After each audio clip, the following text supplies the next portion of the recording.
Earlier this month, Health Secretary Robert F. Kennedy Jr. announced new dietary guidelines for Americans which strongly recommend proteins, dairy, and healthy fats, placing them atop of a new upside-down food pyramid. Additionally, these new guidelines also avoid or limiting altogether a number of processed foods, added sugars, and artificial additives that a person consumes. But what do these changes mean, and were they necessary? Were there any new discoveries made that warranted flipping the traditional food pyramid into the inverted one? Well, we're about to find out about these new U.S. dietary guidelines, what they mean, and how they will impact us all. Joining us now, registered dietitian Catherine Kruppa. Hello, Catherine. Hi, thanks for having me. I guess the very first question was this needed? Yes, I do think it's needed. The interesting thing is this happens every 5 years. It just never is in the news and no one pays attention to it. So, yes, I do think it was needed for a change, and I think it is definitely moving us in the right direction. There are some nuances within that we will probably discuss, but overall, yes. The first thing that stands out to me that I have to ask you about, and then we'll go everywhere we want to go with nutrition, but on the food pyramid, whole grains is on the bottom? Yes, that is an area that I am not a fan of. Whole grains, beans, fruits and vegetables, being at the bottom, which is now the smallest part. We have to remember that too. And so the one of the biggest changes they made was protein and increasing the amount of protein that we should be taking in. And I do think that is a good thing. The previous guidelines, really the protein number that was given was just enough so you didn't have a deficiency, but not necessarily for Americans to thrive. So the increase in protein is good, and the focus on getting it from whole food sources is good. But we also don't want to do that at the expense of whole grains and fruits and vegetables, because those prevent a lot of diseases. I like to call them our virtual health insurance policy. So we don't want to decrease those so much and emphasize protein too much, which Americans hear what they like to hear and kind of run with it. And so that is one fear of mine that might happen. And with the whole grain, just before we move on from that, the importance of having that in your system is to move all this other food through your system too and keep you actively healthy. Taking out the whole grains, I think, leads to other problems too here. Well, it's still there. Absolutely. Absolutely. We need the fiber. The other thing is that, fruits, vegetables, and whole grains are carbohydrates, and carbohydrates give us energy.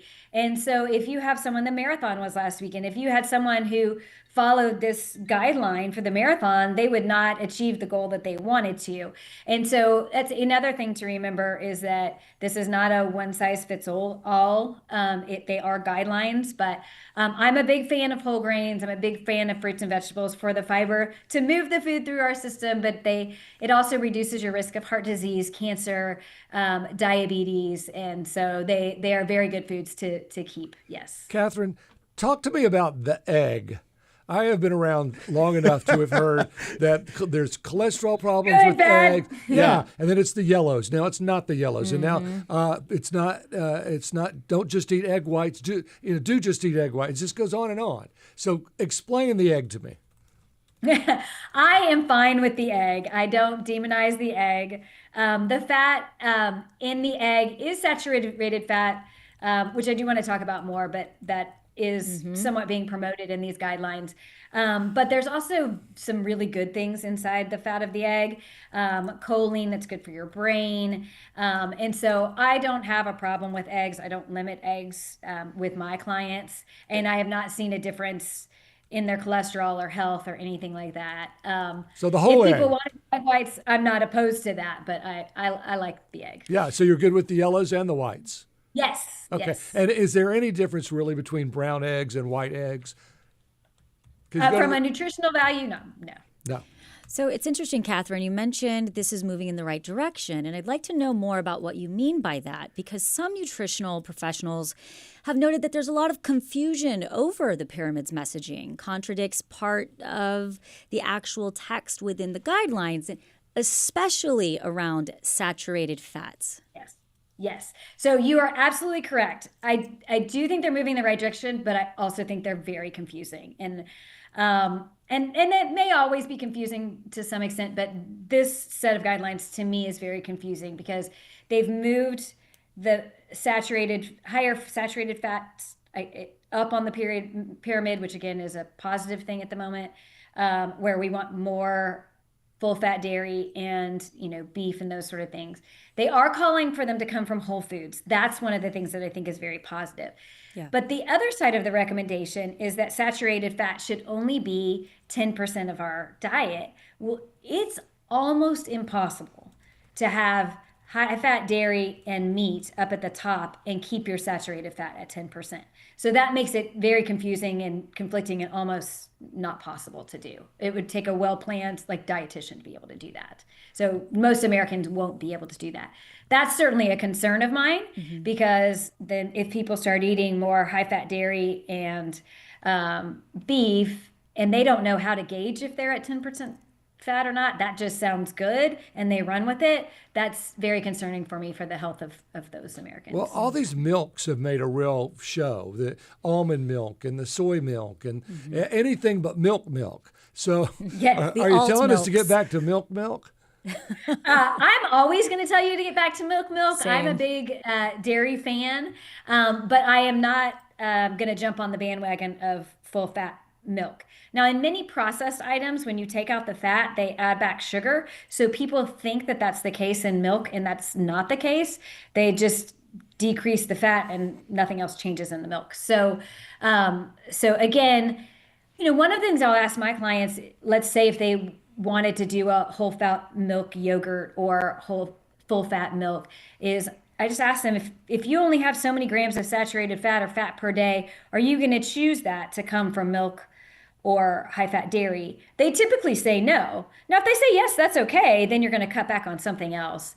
But I prefer like a 2% or even 1% is my favorite kind of milk to recommend. And butter, as long as we're in milk, let's talk butter, like the real thing, as opposed to, I can't believe it's not butter. Margarine. Margarine.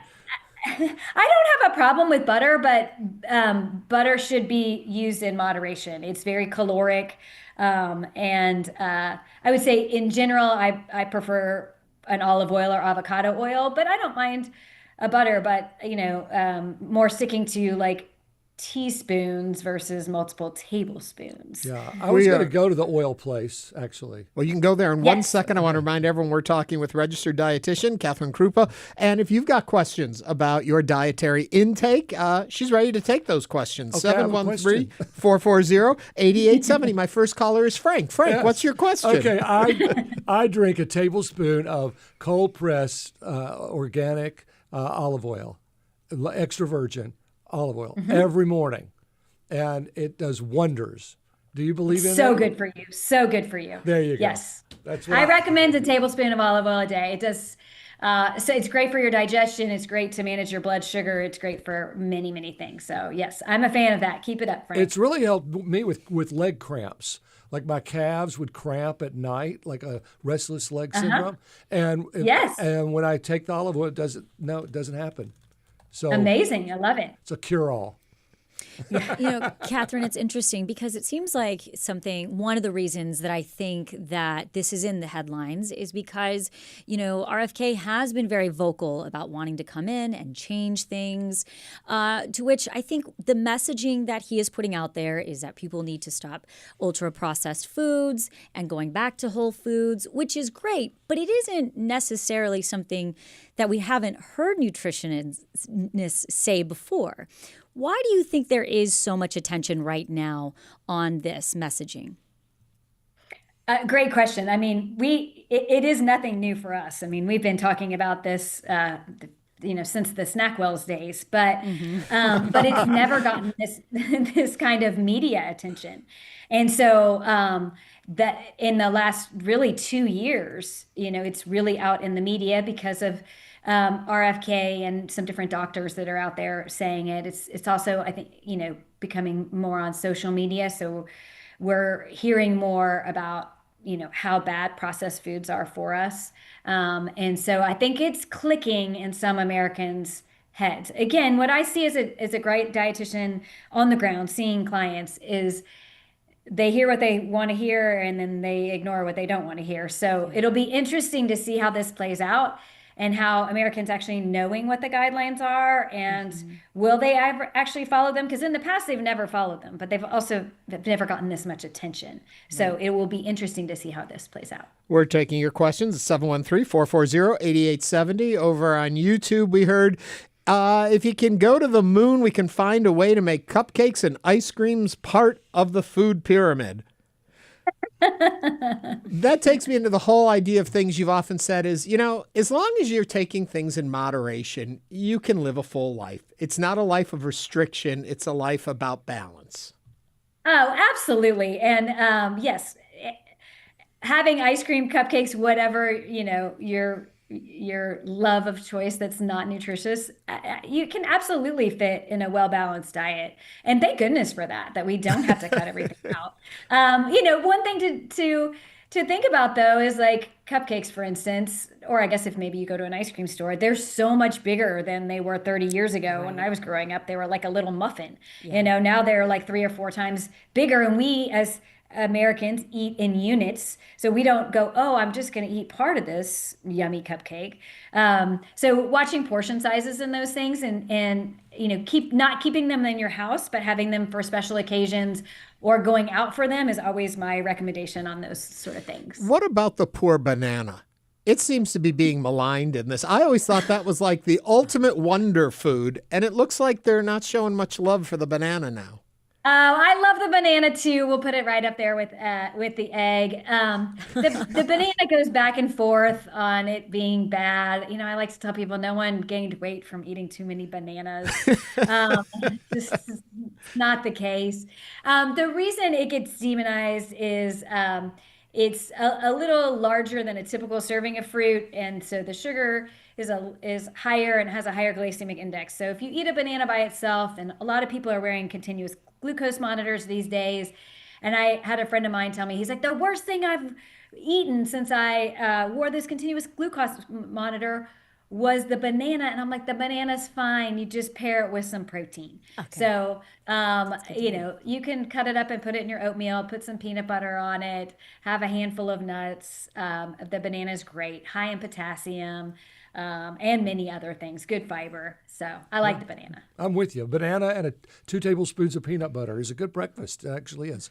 And it's a great afternoon snack too. Yeah. We have a call. Rita's on the line from Missouri City. Welcome, Rita, to Hello Houston. What's your question or comment for Catherine Kruppa?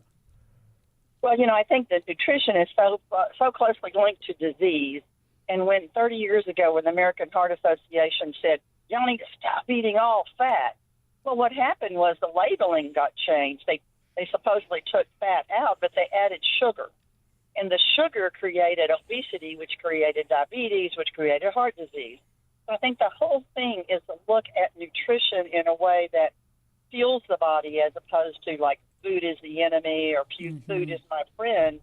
Labeling and packaging really destroyed the health of Americans, especially with that recommendation to stop all fat and eat high fructose corn syrup instead. I think we need better labeling, more honest labeling, and people need to understand that fat doesn't necessarily make you fat. Sugar does. Sugar makes you fat. Rita, thank you for that. Catherine, your thoughts? Oh, I will absolutely agree with Rita. I mean, I mentioned the snack wells. They took the fat out, and so people thought they could eat the whole box, but the whole box had 1,000 calories in it. And so that was definitely not a good thing. Years before that, we went with trans fats. We created trans fats because we thought they were better than saturated fats. Well, then it turned out that wasn't the case. And I heard this great quote yesterday that would really fits this. It was talking about the science of nutrition and just the scientific method. And they're like, the scientific method is perfect. It's run by humans. That's the problem. And we are not perfect. And so, those are things that, the scientists at that time thought were the right thing to do. It's the same thing with the eggs are in, the eggs are out. And we're just constantly learning, and we can look back on the mistakes that have been made, like making trans fats, which made heart disease worse, or increasing sugar that has certainly, is addictive, and then we crave more and we eat more. And now there's thousands of more products than there used to be. And that is certainly a problem as well. And so that's why I like to stick to whole foods as much as possible, because, we didn't, the humans in us didn't screw those up. Catherine Kruppa is a registered dietitian. Catherine, thank you for joining us today on Hello Houston. Thank you for having me.